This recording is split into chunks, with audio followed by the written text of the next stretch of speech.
The intersection between utility services provider and smart cities, smart buildings is here and growing.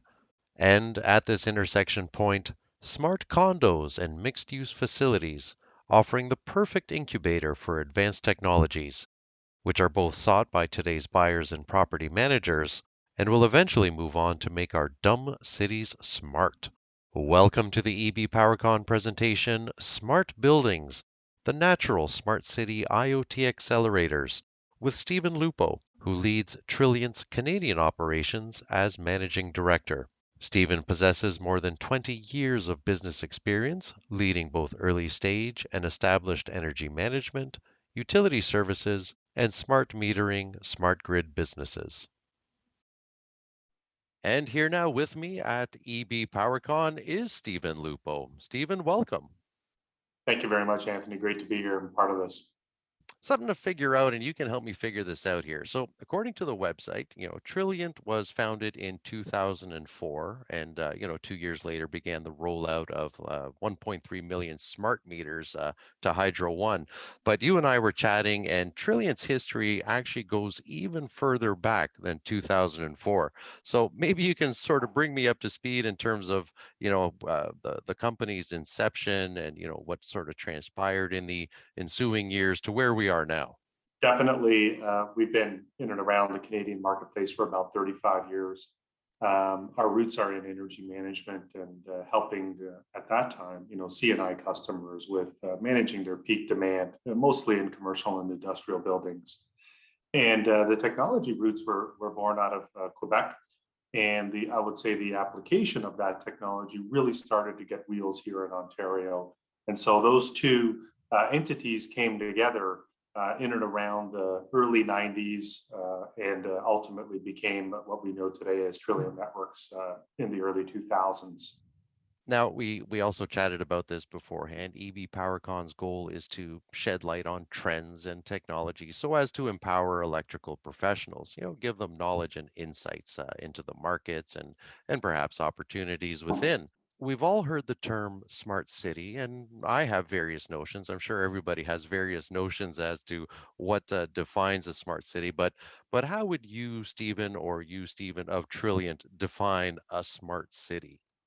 Yeah, it's a very interesting question, and been and around the emerging technologies as it pertains to utilities. There's a lot of, I'll say, interpretation that goes into new market trends and new ideas. What I can tell you today is the definition phase is really focusing in. And what we're seeing now, whether we call it smart buildings or smart cities, is a desire, a need. There's social implications, economic implications of a need to be more efficient, a need to be in the know.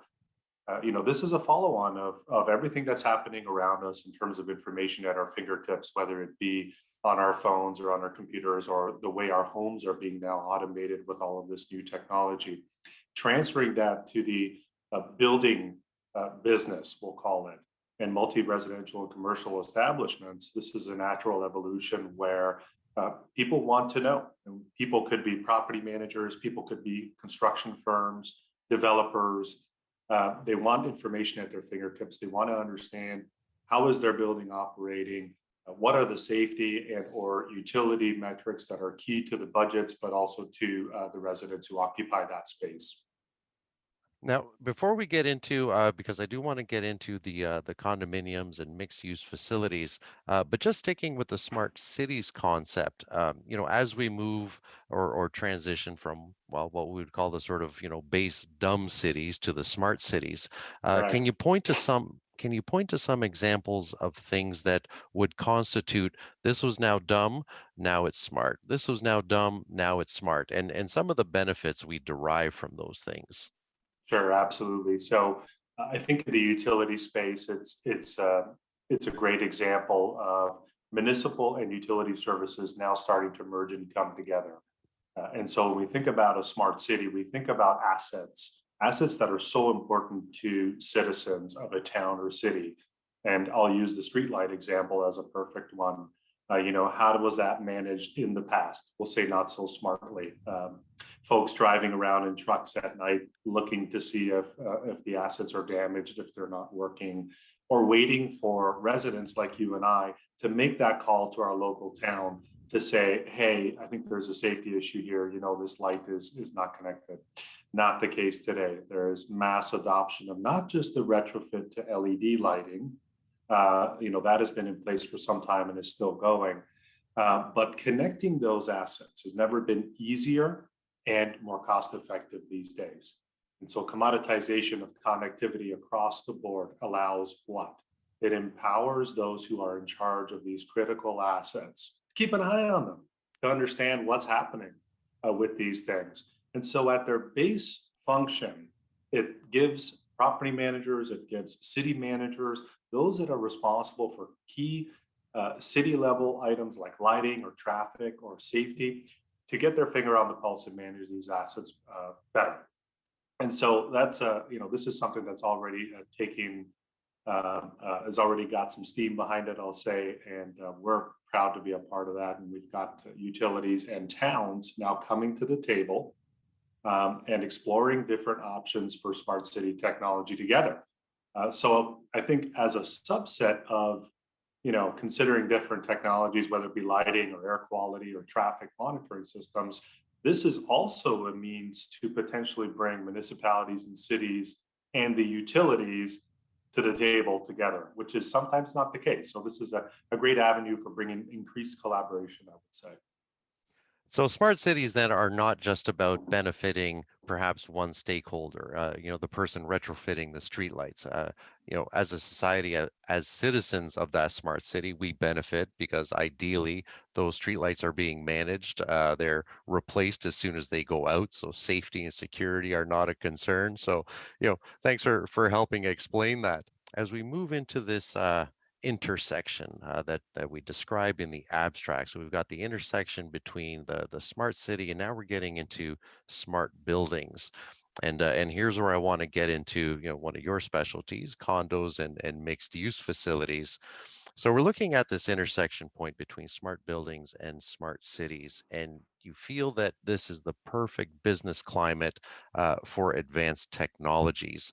So I want to spend a little time talking about what are some of those advanced technologies and why in particular condos, mixed use facilities are such fertile ground for these technologies. We've been around the multi-res sector and the C&I sector in various forms of business through our affiliated companies who are electrical contractors. So we're in the design phase, really early on. We're certainly in the construction phase, and whether that's strictly from a utility metering perspective or installing some form of energy management applications in that building is something we've been doing for the better part of 20 years. The intersection is an interesting concept, and the ability for these facilities to really act as incubators for what will become smart city. It's interesting because the business climate around the sales cycle of these facilities, these types of buildings that we see example here in Toronto, the appetite for differentiation, for empowering the residents with information is at an all-time high. I think in the early days of condo development, we'll say there were some surprises with, the envelope of the building and how that kind of transpired. And so there is a smarter shopper, we'll say today, that is asking more questions.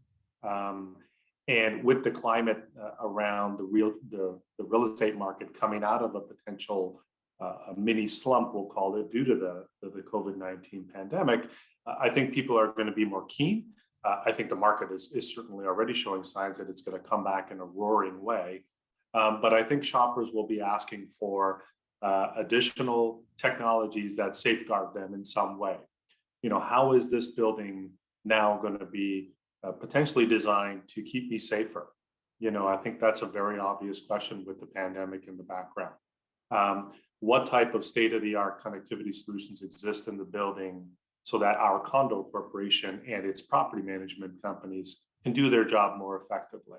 Because a savvy shopper will know all of the answers to those questions leads to a more efficient and operating building, a safer building, but also lower condominium monthly fees, right?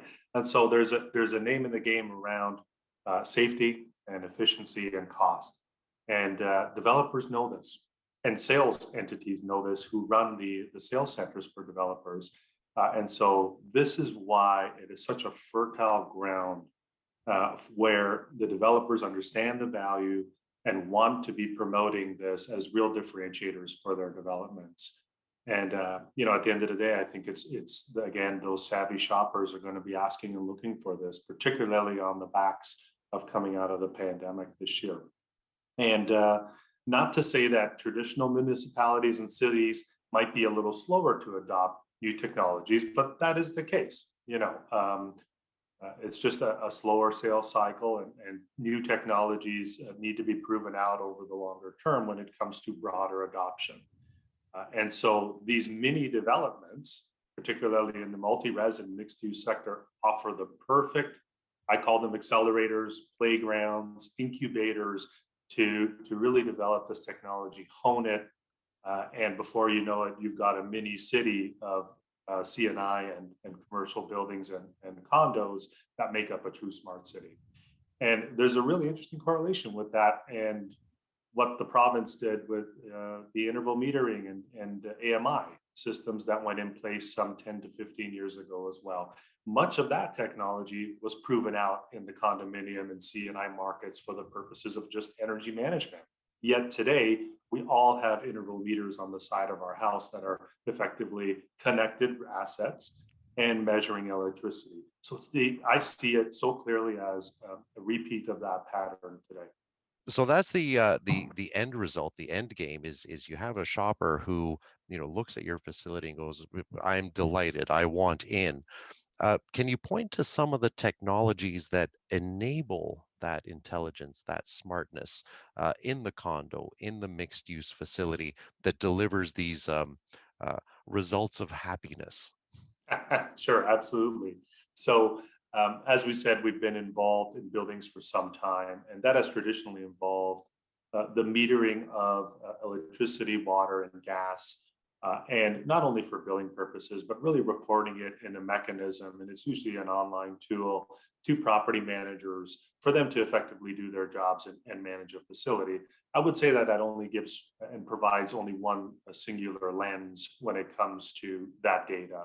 There are certain manipulations and analytics that can be brought in, maybe even comparisons if we're talking about a portfolio of buildings. We've done a lot of work with that, but we really just stopped at the utility and those particular commodities, we'll say. Today, the demands are much greater. People want to connect the EV charging stations and have that information and understand what's happening. They want to connect various assets to do with HVAC. They certainly want to connect lighting and not just connect them for the purposes of monitoring whether they're operational or not, but there are really interesting tools that are being developed in the market around predictive analysis and predictive failures. So when we talk about certain apparatuses, whether they be transformers or other equipment, there's a whole additional value stream and value add that makes the entire process more efficient and ultimately safer. I keep coming back to that point, but having some of these buildings are absolutely massive, thousands of people living in them. The systems are of absolutely critical importance when you talk about ventilation, when you're talking about lighting, whether it be standard or emergency form. And so what does that need? It needs a technology backbone that's a little different than what was around in the yesteryear, we'll say. Years ago, to pick up electricity, water, and gas off a couple of very large meter points in the building, that was a very minute amount of data. And so, serial connectivity, cabling, things like that, were able to satisfy that. It's not the case today. To get this type of what we call immersive connectivity, you really need a wireless solution that it's going to work, that's going to be able to reach all of these points. And it's got to be easy. It's got to be easy to integrate into various technologies and various different assets across the building. So that's the key is having a reliable system that provides that connectivity.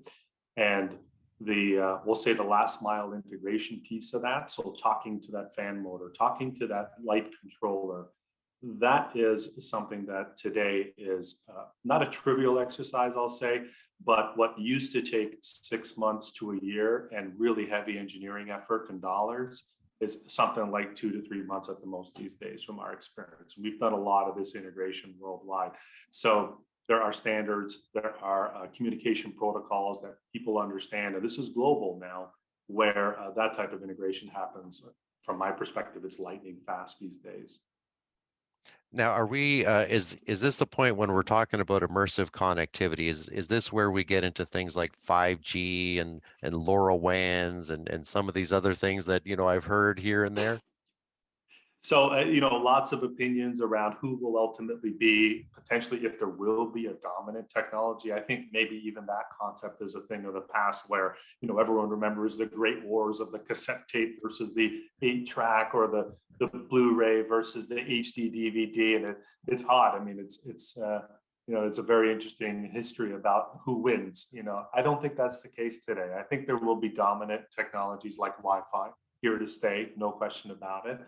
But I think at the same time, energy providers like the utilities and sub-metering companies are looking for something a little more, let's say, reliable and not built for a little less mass connectivity of assets, but pointed connectivity and reliable connectivity.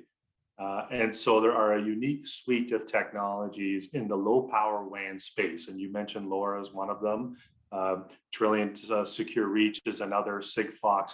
These type of technologies are super efficient on the battery side, and they have the ability to really reach through concrete, through tremendous barriers and get to that connectivity. So when you look at low power WAN versus your traditional Bluetooth or Wi-Fi, it is really a different animal in terms of power consumption and efficiency. And those are the kind of technologies that are just ideally suited for not just buildings, but will become at the city level as well. So definitely something that people should keep an eye on, if nothing else, if not memorize it, but at least be aware of it. Now, Stephen, you had mentioned earlier that, and actually you had several words for it, condos, mixed-use facilities. They serve as a playground for technologies, incubators for technologies. Now, in looking at some of these technologies that are being played with in these sectors, what do you see, or do you see any of them like really succeeding outside the condo, outside the mixed use facility, into the broader smart city concept? They do, yeah. There are a few right off the hop that have tremendous traction already: parking, lighting control, and any type of environmental monitoring, where it could be anything to do with, let's say, no, this is very Canadian, but monitoring snow levels. We know that, and we worked with a partner in the Montreal area to do that for municipal lots. Perfect. That technology was actually born from the parking lot of a condo facility, and it's used by the city of Montreal pretty broadly over there. But definitely those three, and in particular, I think parking, as more of the city is developed, this becomes more of a challenge. It's a little bit of a sore point with many condominiums around, those few spots that are available for the visitors spots. And so there is a social need, there is a business need to do this efficiently.